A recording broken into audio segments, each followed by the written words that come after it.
You know what I thought would be a fun video? Is to put the A7R Mark IV up against the A6700, a crop sensor camera. I know it's a bit of an unfair advantage to the A7R Mark IV being 61 megapixels and all, but I thought, well, why not put it in crop mode?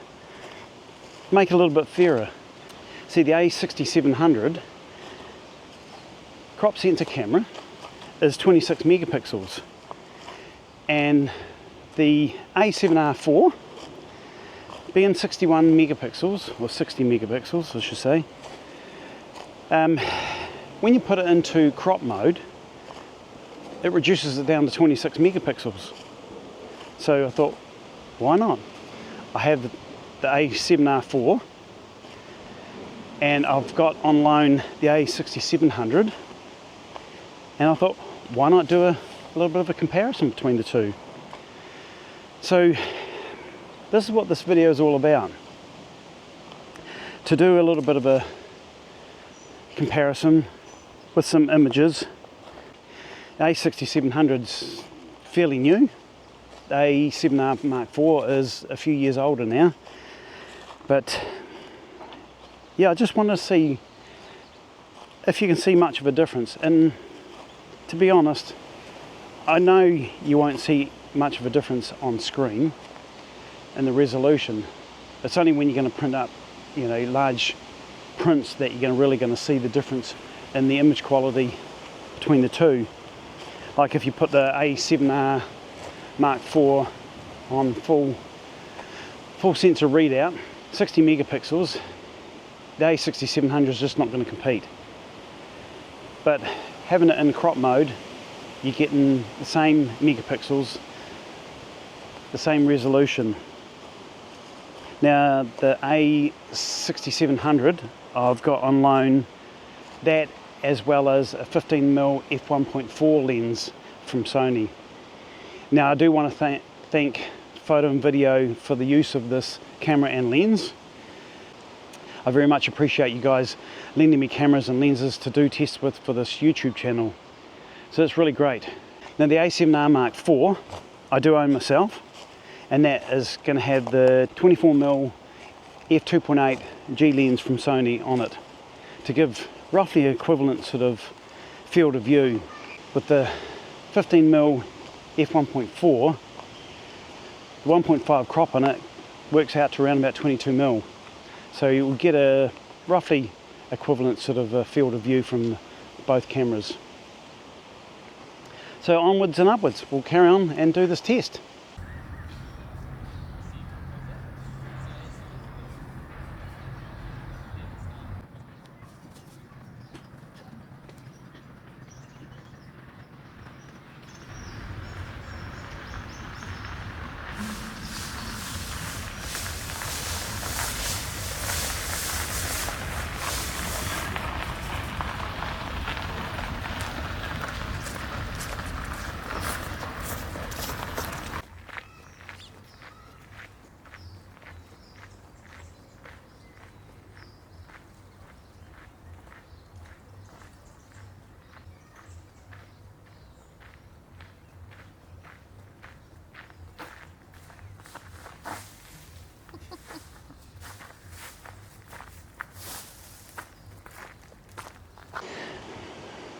As you can see, a little bit of a height difference. I actually like the A6700. It's nice and compact. The only thing I don't like about it, well, a couple of things actually, is the small viewfinder. It reminds me more of the A7C. We had one of those. My wife and I both had the A7C when we started out with Sony, and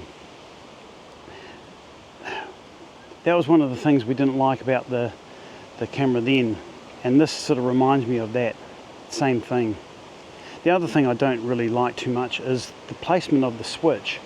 It's just a little bit, the little piece of plastic that juts out for the switch, it's just back a little bit too far. On the A7 A7R4, it's further round and it's a little bit more natural place to have it. You turn it on easy enough, turn it back off, whereas this one here, when you turn it on, your finger's got to go back a little bit further to switch it off. No big deal, but it's just not as comfortable as the A7R4. Now, I'd say I'll put some images up on screen so you can see what the quality is like from both these cameras. So far from what I've seen in the computer, I find that switching between the two, you don't really see any difference on the screen. On a computer screen you don't really see it. Printing it large, like in a A1 sort of size print, you're going to see a little bit of a difference. You'll get a bit more sharpness, a bit more detail out of this. That is on 60 megapixels.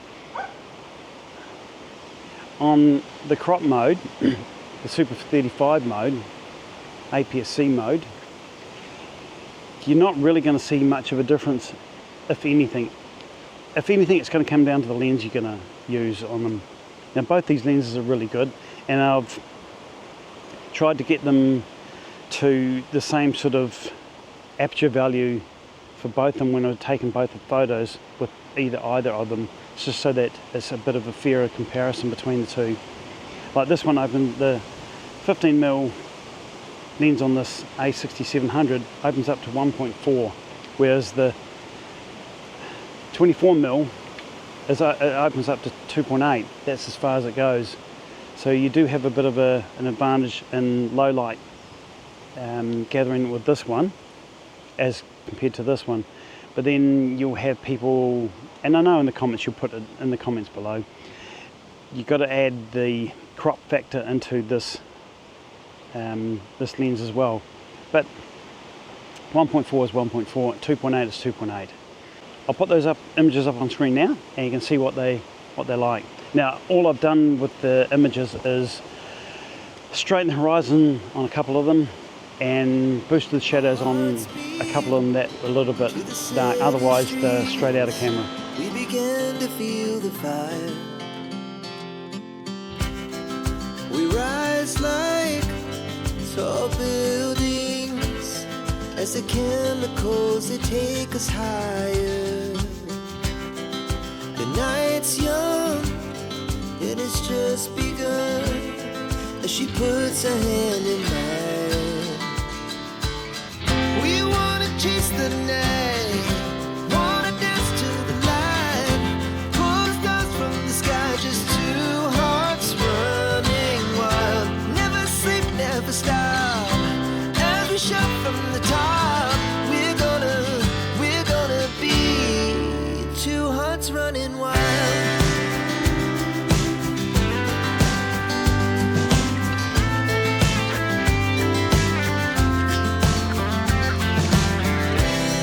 Now the morning is the afternoon. We lay awake in bed. The laughs so loud as the hours pass. We're gonna do it all again. We wanna chase the night, wanna dance to the light, pull the stars from the sky, just two hearts running wild. Never sleep, never stop, as we shout from the top. We're gonna be, we're gonna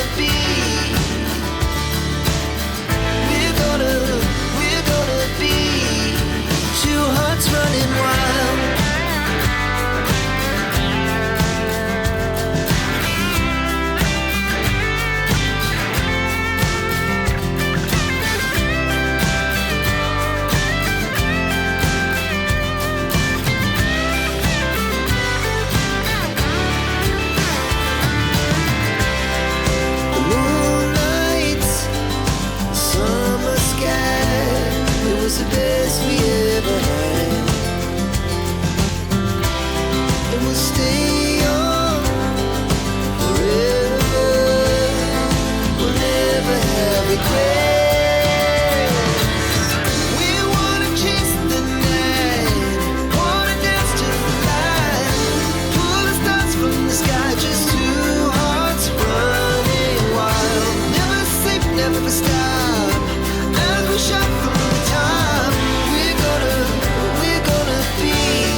So what did you think of those images from both these cameras?